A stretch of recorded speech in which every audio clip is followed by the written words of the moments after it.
नमस्कार दोस्तों। अभी से 7 साल पहले जब सत्यम नाम का ये लड़का केवल 8 साल का था, उसकी जिंदगी में एक ऐसी दिल दहला देने वाली घटना घट गई कि सुन के आपका दिमाग खराब हो जाएगा कि बताओ इस 8 साल के बच्चे ने क्या किया रहा होगा जो उसको ऐसी सजा मिली, उसका ये हाल हो गया। भाई ये सब कुछ बताने के लिए आपको ले चलता हूं मैं पहले सत्यम के परिवार के पास और फिर घटना की शुरुआत करेंगे। तो सत्यम के मम्मी पापा सिक्किम के एक जगह में रहने वाले अच्छी खासी फैमिली वाले लोग थे। अपनी लाइफ बड़ी खुशहाली से काट रहे थे। सत्यम बढ़िया अपने स्कूल भी जाता, अपनी कोचिंग क्लासेस भी जाता, दोस्तों के साथ भी खेलता कूदता, लेकिन सत्यम के मन में हमेशा से एक मलाल था कि वो कभी भी अपने नाना नानी मामा मामी के गांव नहीं जा पाया था, कभी अपने कोई भी कजन से मिला नहीं था। इसका बहुत दिमाग खराब होता था कि इसके सारे दोस्त लोग जब कभी भी उनको मौका मिलता है, छुट्टियां उट्टियां मिलती है, अपने नाना नानी मामा मामे गांव जाते हैं, लेकिन मैं क्यों नहीं जा पा रहा हूं यार। मेरे नाना नानी मामा मामी तो बिहार में रहते हैं, सिक्किम से बहुत दूर, बिल्कुल डिफरेंट टाइप के वहां पे लोगों का रहन सहन होगा, उठने बैठने का तरीका होगा, बातचीत करने का तरीका होगा। यहीं पे तो बहुत घूम लिया, मैं वहां क्यों नहीं जा पा रहा हूं। ये जब कभी भी अपने मम्मी पापा से ये बात कहता कि मुझे मामा के गांव ले चलो, तो उसके मम्मी पापा बात काट देते, जैसे कि उससे मामा के गांव के बारे में कुछ डिस्कस नहीं करना चाहते हैं। बात करना, ले जाना तो दूर की बात, उस गांव का नाम ये अपने बच्चे के सामने लेना भी नहीं चाहते हैं। लेकिन ऐसी क्या नफरत थी उसके मम्मी पापा को उसके मामा के गांव से, उसको समझ में नहीं आता था। एक और चीज की बड़ी कंफ्यूजन थी कि मामा का तो आए दिन फोन आते रहता था, ढेर सारी हंस खेल के बात होती थी, मामा की भी, मामी की भी, नाना की भी, नानी की भी। गांव में 3 मामा थे, तीनों से बढ़िया बातचीत हो रही, मतलब झगड़े वाला कोई सीन नहीं था। तो फिर लेके क्यों नहीं जाते मुझे गांव में, उसका दिमाग खराब रहता था। अब जिस साल ये घटना घटी थी उसी साल के एक दिन की बात है। सत्यम के सबसे छोटे वाले मामा जी का फोन आया था। उसकी मम्मी से वो बात कर रहे थे और स्पीकर ऑन था। मामा जी ने कह दिया, देख बहना, कोई भी बहाना नहीं चलेगा, तुझे जीजा जी को और भांजे को किसी भी हालत में आना ही है गांव में मेरी शादी में। बाकी की टेंशन तुम मत लो, हम बच्चे का ध्यान रख लेंगे, बच्चे का यानी सत्यम का। तो सत्यम ने जैसे ये बात सुना उसका दिमाग खराब हो गया कि मामा खुद चाह रहे हैं मैं गांव जाऊं, मम्मी पापा मना क्यों करते हैं। फोन कटा और इसने इतना जिद किया जिसकी कोई लिमिट नहीं। लेकिन मम्मी तो गांव का नाम भी नहीं बता रही थी, इसे क्या लेकर जाएगी। इसने बोल दिया, ठीक है, नहीं लेके जाना है तो मत ले जाओ, मैं खाना त्याग दूंगा जब तक आप मेरी बात पर जी हजूरी नहीं कर देते, मैं खाना ही नहीं खाऊंगा। मम्मी पापा को लगा कि 8 साल का बच्चा है, क्या ही कर लेगा, लेकिन सचमुच में सत्यम ने खाना पीना पूरी तरीके से बंद कर दिया। 2 दिन तक खाना नहीं खाया, उसके बदले केवल डांट खा रहा था, 1-2 पिटाई भी पड़ी थी, लेकिन खाना नहीं खा रहा था। फिर थक हार कर दया करके सत्यम के पापा ने बोल दिए कि ठीक है चल, तुझे अगर इतना मन है उस गांव में जाने का तो चलते हैं, लेकिन एक बात की तुझे प्रॉमिस करनी होगी कि किसी भी कंडीशन में तुझे अपने तीनों मामाओं को या फिर तेरी मम्मी को या फिर मुझे छोड़ के अकेले में कहीं नहीं जाना है। तेरे पास कोई ना कोई बड़ा जरूर होना चाहिए। तू किसी भी कंडीशन में चाहे कुछ भी काम रहे दुनिया का, चाहे 1 या 2 नंबर भी जाना क्यों ना पड़े, तू कोई बड़े को ही लेके जाएगा। ये बोलता है, ठीक है ऐसी बात है तो चलते हैं, मैं किसी के बिना नहीं रहूंगा, कोई बड़े के बिना कहीं पे भी खड़े भी नहीं होगा। लेकिन क्या प्रॉब्लम, क्या आप मुझे बताते क्यों नहीं हो, क्या दिक्कत क्या है। इसके पापा नहीं बता रहे थे, कुछ छुपा रहे थे, नजरें चुरा रहे थे। आखिरकार वो दिन आ गया जब इन लोगों की टिकट्स बुक थी और ये लोग सिक्किम के अपने घर से बिहार के उस छोटे से गांव की तरफ निकल चले। ये अच्छी खासी जर्नी कंप्लीट करने के बाद इस गांव में पहुंचे हैं। इस गांव में जैसे ये लोग उतरे हैं, सत्यम को, सत्यम की मम्मी को और सत्यम के पापा को, छोटा रेलवे स्टेशन था, रेलवे स्टेशन से जब तक ये मामा के घर नहीं पहुंच गए तब तक जितने भी लोग रास्ते में देख रहे हैं ना, सब घूर घूर कर देख रहे हैं इनको। जितने भी लोग मिल रहे हैं रास्ते में, मतलब घूर घूर कर देख रहे हैं। मतलब कोई अपना साइकिल चला के जा रहा था और बाजू से ये लोग गुजर रहे थे घर जाने के लिए। तो साइकिल चलाते चलाते रुक जा रहा है और इनको घूर घूर के देखने लग रहा है। कोई अपनी बैलगाड़ी से जा रहा है तो बैलगाड़ी को रोक दिया और इनको देखने लगा। कोई अपना खेत में हल चला रहा है तो हल चलाते चलाते रुक गया और इनको घबराहट के मारे बड़ी बड़ी आंखें करके घूरने लगा। सत्यम की मम्मी को और सत्यम के पापा को कुछ तो ऐसा मालूम था जिसकी वजह से ये दोनों जितने रास्ते में लोग दिख रहे थे सभी को इग्नोर कर रहे थे। लेकिन सत्यम को कुछ नहीं पता था, इसको कुछ नहीं मालूम था लोग हमें ऐसा क्यों देख रहे हैं। हम तो नॉर्मली लोग हैं यार, इनके जैसे ही दिखाई दे रहे हैं हम, क्या तकलीफ क्या है लोगों की। इसने मम्मी से रास्ते में पूछने की भी कोशिश किया तो मम्मी ने बोली नहीं ऐसी बात नहीं बेटा, ऐसे हिचकिचाते हुए पहली बात तो हाँ, हम लोग शहर से आए हुए हैं और ये छोटा गांव है ना इसलिए हमें ऐसा देख रहे हैं, ऐसा देखते हैं लोग, देखते हैं, चल तू किसी को ध्यान मत दे, तू जल्दी जल्दी चल मामा कर। इसको कुछ समझ में नहीं आया, इसको समझ में आया इतना तो आ गया कि मम्मी झूठ बोल रही है। बच्चा था लेकिन इतना भी ऐसा गया गुजरा बच्चा नहीं था कि कुछ समझ में ना आया। खैर ये लोग मामा के घर पहुंच गए। जैसे ही ये मामा के घर पहुंचा तो मामा मामी ने फटाफट इन लोगों के लिए एक स्पेशल रूम खाली करवाए और तुरंत ही बच्चे को सबसे पहले अंदर भेजे और बोले बच्चे तू बाहर मत निकलना। सत्यम को बच्चा बच्चा बोलते थे सब लोग इसके घर पे, तो बच्चा तू बाहर मत निकलना। मम्मी पापा बाहर है, चाय नाश्ता पानी सब हो रहा है, लोगों से मिलना जुलना हो रहा है, लेकिन सत्यम का आना आने के बराबर ही नहीं। ये बंदे अंदर, इसका दिमाग खराब हुआ, रोना चिल्ला के रोया है, गंदा रोया है बहुत। अब रोने की आवाज आ गई बाहर तक। बाहर चल रहा था रात के समय कोई फंक्शन। अब इसका कोई कजिन आया होगा, कोई तो भी कोई चाचा वगैरह किसी का लड़का रहा होगा, मतलब कजिन था इसका, समझ लो आप। वो कजिन आया और उसने दरवाजा खोल दिया।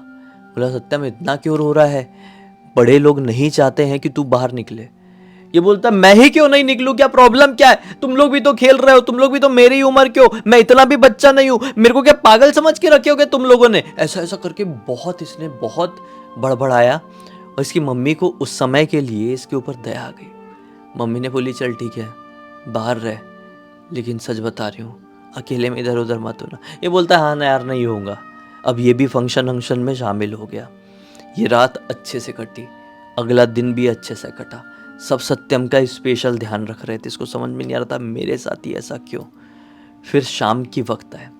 शाम के वक्त क्या होता है ना कि सत्यम ऐसे ही मतलब किसी फंक्शन में इन्वॉल्व था, शादी को अभी थोड़ा टाइम है, 4-5 दिन है, किसी चीज़ में इन्वॉल्व था वो, और अचानक से सत्यम को सुसु आती है। अब देखो मंडप लगा हुआ है घर से बाहर, सभी लोग यहाँ मंडप में है, सत्यम भी वहाँ है, सत्यम के ऊपर सबकी नज़र है, लेकिन काम भी चल रहा है। और इतने में सत्यम को आ गई सुसु। छोटा लड़का है, अब वो किधर घर के अंदर जाए, बहुत भीड़ है घर के अंदर जाने वाले रास्ते में, सब एक के ऊपर एक चढ़कर लोग खड़े हुए हैं। सत्यम ने सोचा एक काम करता हूँ, थोड़ी आगे बढ़ के एक पेड़ दिख रहा है वहीं पे सुसु कर लेता हूँ। अब ऐसा मत सोचो कि ये पेड़ की कोई कहानी नहीं, पेड़ की कहानी है ही नहीं है, आप समझ रहे होंगे अभी क्या सीन है क्या शॉट है, नहीं समझ रहे तो आगे समझेंगे। तो उस पेड़ के पास गया और सुसु कर दिया। सुसु करके मंडप की तरफ लौट ही रहा था कि सत्यम के 2 कजिन्स, एक सबसे बड़े मामा का लड़का और एक कज़न मामा का लड़का, ऐसा मतलब दूर के मामा का लड़का, ये दोनों इसके पास आए। दोनों इससे उम्र में बड़े थे। बड़े वाला जो सबसे बड़ा वाला था उसकी उम्र रही होगी लगभग 18 साल की, और एक जो उससे छोटा वाला था उसकी उम्र रही होगी 15 साल के आसपास की।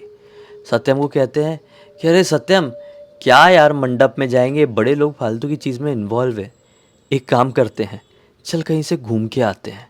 सत्यम बोलता है कहाँ से, मज़ा आएगा, बड़े लोग डांटेंगे तो नहीं। ये बोलते हैं अरे तू डर क्यों रहा है, हम भी बड़े ही हैं, चल घूम के आएंगे ना।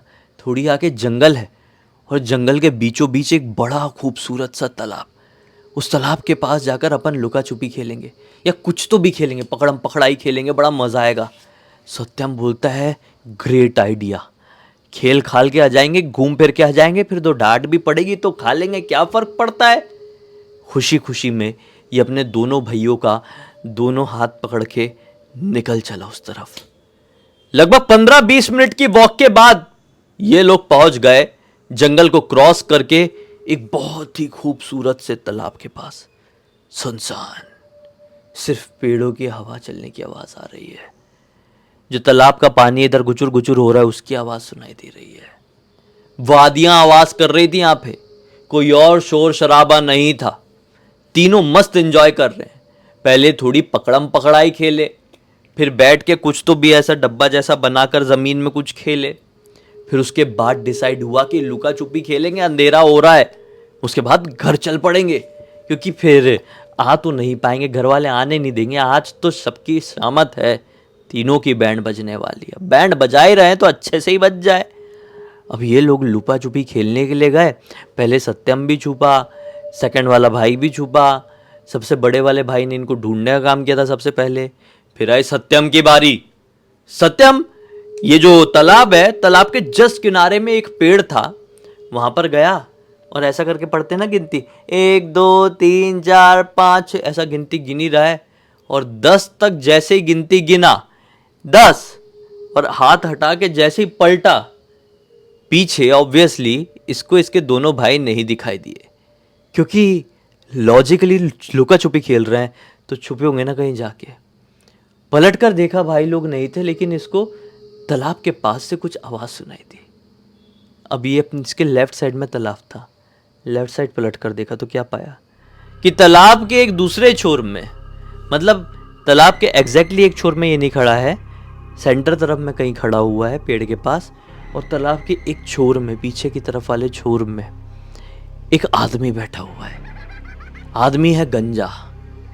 आदमी की बड़ी बड़ी आंखें, इतना बड़ा, लिटरली मजाक की बात नहीं कर रहा हूं, इतना बड़ा मुंह था, इतना बड़ा, यहां से शुरू होता है यहां पे खत्म होता है। शरीर पतला बेहद, और मतलब कुछ इस प्रकार के कपड़े पहना हुआ है जैसे आज के टाइम में कोई नहीं पहनता होगा, और हंस रहा है, और पानी में ना ऐसा ऐसा हाथ हिला रहा है।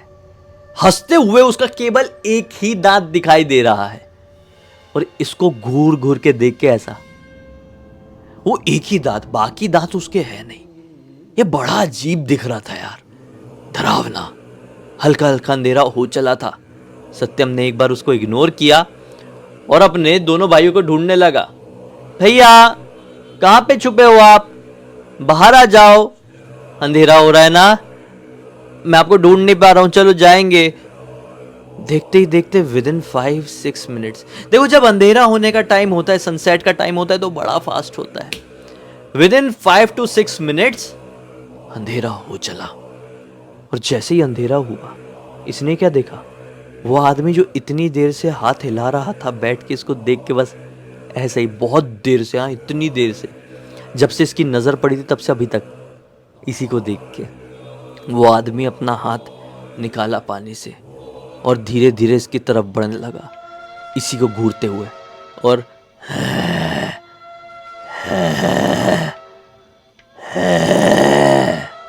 ऐसी आवाज निकालते हुए इसकी तरफ बढ़ रहा है। अब इसको घबराहट होने लगी, दिल की धड़कन बढ़ने लगी। इसने एक पत्थर उठाया और ऐसा एक्ट किया कि मैं मार दूंगा। छोटा बच्चा है ना, छोटे बच्चे ऐसा करते हैं। वो अब इसकी तरफ थोड़ी तेज बढ़ने लगा। ये अपने कदमों को पीछा करता हुआ थोड़ा भागने की कोशिश किया, लेकिन वो भी दौड़ा और फाइनली इसके पास आ गया। पत्थर से मारेगा मुझे, मार, मारा भी, ऐसे ही बोला इसी टोन में। सत्यम ने भी उठा के उसके सर पे पत्थर दे मारा। बड़ा वाला पत्थर उसके हाथ में था, इतना बड़ा पत्थर खच से मारा, लेकिन वो तो हिला तक नहीं। सत्यम की दिल की धड़कनें बढ़ गई। सत्यम घबरा गया। अब बोला मैं भागता हूं। याओ सोचा ना ताओ भागने की कोशिश किया कि उसने सत्यम के पीछे से ऐसे शर्ट पकड़ा, और सत्यम अब जैसे ही पलट कर देखा ना, ये जो कोई भी था अब कहीं से भी इंसान समझ में नहीं आ रहा था। समझ लो एक नरकंकाल है, और नरकंकाल में सिर्फ स्किन चढ़ी हुई है, आंखें नहीं है। इसके पास से बहुत ही गंदी दुर्गंध आ रही है, और इसकी जो उंगलियां हैं बिल्कुल नुकीली, जैसे ऐसे किसी के अंदर घुसेर देना तो मतलब आर पार हो जाए उसका पूरा हाथ, ऐसी उंगलियां दिख रही है। सत्यम जैसे पलट कर देखा, रोने लगा चिल्ला चिल्ला के, भैया प्लीज आ जाओ, मुझे बहुत डर लग रहा है, ये कौन है, मुझे मारेगा, भैया प्लीज जल्दी आ जाओ। हे चुप, तू इतने सालों तक था कहाँ, ये बता। सत्यम बोलता है कहाँ इतने सालों से था, मैं अपने घर पे था, प्लीज मुझे छोड़ दो, मैंने किसी को कुछ नहीं किया, मैं पहली बार इस गांव में आया हूँ। ऐसा ही हंसा। तू पहली बार इस गांव में आया है? पहली बार इस गांव में आया है? झूठ बोलने की सजा क्या होती तू जानता भी है? तेरी माँ ने भी ऐसी झूठ बोली थी, अब तुझे भुगतना होगा। ऐसा पकड़ के सत्यम को, ऐसे ही पकड़ा हुआ था, ऐसे करके ऐसा हवा में उठा ले, उसकी शर्ट से उसका गला ऐसा दबने लगा। और सत्यम ने पता नहीं उस समय कहाँ से इसके अंदर हिम्मत आई, कि ऐसी हिम्मत बड़ों बड़ों के अंदर नहीं आती है। इसने जूते पहना हुआ था, जूते से ही उसके नाक वाला जो शेप था, मतलब शेप ही था, नाक नहीं थी, बहुत बुरी तरीके से मारा। वो उस जगह पे मारा ना तो वो चीज़ ऐसी हिली और हाथ उसका छूटा सत्यम की कॉलर से। सत्यम गिरा नीचे और भागा है गंदा वाला, बहुत स्पीड से अपने घर की तरफ भागा। आओ सोचा ना ताओ, मैं कहाँ जा रहा हूँ कुछ नहीं मालूम, पहली बार तो है, बस ये भागा। और लकीली थोड़ी देर भागने के बाद ये मेन रोड तक पहुंच गया, जंगल से बाहर निकल गया। और किस्मत से कोई तो रिलेटिव कहीं बाहर से इनके गांव तरफ ही जा रहे थे और सत्यम को जानते थे। बीच फंक्शन में रहे होंगे 1-2 दिन पहले, जानते थे। सत्यम तो पहली बार आया हुआ है गांव में, लेकिन अभी आया था तो देखे थे सबने। पता नहीं क्यों सत्यम को लेके एक अलग ही क्यूरियोसिटी थी सबके मन में, देखे हुए थे। वो देख के पहचान गए, गाड़ी रोके, अरे बेटा सत्यम, तू यहाँ पर कहाँ है, अकेला क्यों है, जल्दी गाड़ी में बैठ। सत्यम तुरंत रोते रोते गाड़ी में बैठा और वो अंकल जी जो भी थे एकदम गाड़ी फास्ट भगाकर घर पर आए हैं। और घर पे आते से ही सत्यम को इतना तेज फीवर आया, इतना तेज फीवर आया। वो अंकल जी ने सारी बात बताया कि सत्यम कहाँ मिला, कैसी हालत में मिला है। शादी निपटा है, जब तक शादी हो नहीं गई ना, सत्यम को 1 मिनट तक इसकी मम्मी ने छोड़ी नहीं। 1 मिनट जो होता है बिल्कुल भी नहीं छोड़ी। या तो सत्यम की मम्मी या तो सत्यम के पापा के पास रहता, और किसी के भी नज़र में नहीं। शादी जैसी कंप्लीट हुई, ये तुरंत अपने टिकट्स बुक किए वापस से सिक्किम की, पहुंच गए अपने घर पर। और उसके बाद सत्यम को सख्त हिदायत दे दिए कि इस बार हो गया, आज के बाद कभी नहीं होगा। सत्यम पूछ पूछ के थक गया कि वो जो कोई भी मुझे मिला था वो ये क्यों कह रहा था, इतने साल से तू था कहां पर, क्यों ऐसा कह रहा था, वो कैसे मैं वहां पर गया था, वो क्यों बोल रहा था कि तेरी माँ ने भी झूठ बोली थी। आपने किससे क्या झूठ बोले? इसकी मम्मी ने इसको कभी कुछ नहीं बताई। आज 7 साल बीत चुके हैं, सत्यम बड़ा हो चुका है, लेकिन सत्यम की जिंदगी की एक सबसे बड़ी गुत्थियों में से एक है कि क्या बात है जो इसके सारे की सारे घर वाले इससे छुपाते हैं। इसको कभी भी उस गांव में नहीं ले जाया जाता है। एक बार गया तो ऐसी मुसीबत टंग गई थी, किस्मत थी वो तो बाल बाल बचे। बुखार जो आया था वो डर की वजह से आया था, वरना जिंदा नहीं बच पाता। इस पूरी घटना की जानकारी मुझे किसी और ने नहीं, बल्कि खुद सत्यम ने इंस्टाग्राम पर लिखकर मुझे बताया और बोला अभी बता रहा हूँ तो मेरे रोंगटे खड़े हो रहे हैं, आप पूरी दुनिया को बताओ। मैं भी आप लोगों के सामने लेकर आ गया, सोचा कि शायद आपके पास इसका जवाब हो, शायद इससे कुछ मिलता जुलता आपने भी कभी सुने हो, कभी एक्सपीरियंस किए हो। कमेंट सेक्शन में बताओगे तो सत्यम पढ़ेगा तो उसको मदद मिलेगी कि शायद ये कारण हो सकता है, घर वाले तो बता नहीं रहे, आपकी ही मदद से थोड़ा पढ़ सकता है। अच्छा ये हो सकता है यार, कुछ तो बात है, यही बात है शायद मेरे घर वाले मुझसे छुपा रहे हैं। खैर, इसे एक नोट के साथ इस कहानी का अंत करते हैं। अब तक इस वीडियो को देख लिए तो लाइक जरूर कर देना, चैनल को सब्सक्राइब करके बेल आइकन दबा के ऑल के ऑप्शन में क्लिक करना, क्योंकि इसी तरह के हैरान कर देने वाले खौफनाक वीडियोस डेली आप लोगों के सामने लेके आते रहते हैं।